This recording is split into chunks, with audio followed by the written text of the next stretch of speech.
তরুণরাই আগামী নেতৃত্বে যাবে এই প্রত্যাশা আমরা রাখি।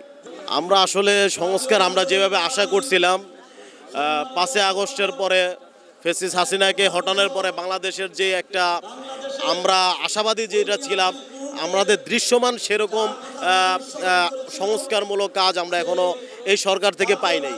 আজকের এই ঘোষণাপত্রের মাধ্যমে ইশতেহারের মাধ্যমে বাংলাদেশের জনগণের মানুষকে এই বার্তায় আমরা দিতে চাই যে বাংলাদেশ একটা সমৃদ্ধিশালী দেশ, তরুণদের হাতে এগিয়ে যাবে এবং এই বাংলাদেশকে দুর্নীতিমুক্ত শোষণমুক্ত একটি সুন্দর দেশ হিসেবে গড়ে তুলতে চাই।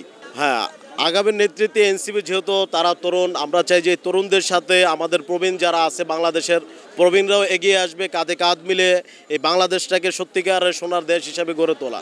এইটা এখনও আমাদের সিনিয়র পার্সন যারা আছে এটা এরা ক্লিয়ার করবেন। এ বিষয়ে আমাদের এখনও ওইভাবে আমরা বলতে পারতেছি না। এটা আমাদের বাংলাদেশের জনগণই সেটার ভোটের মাধ্যমে হোক বা তাদের মতামতের মাধ্যমে এটা আগামীতে আমরা তো আশা করি যে বাংলাদেশের এই গণজোয়ার তরুণদের হাতে আসছে আর তরুণরাই আগামী নেতৃত্বে যাবে এই প্রত্যাশা আমরা রাখি।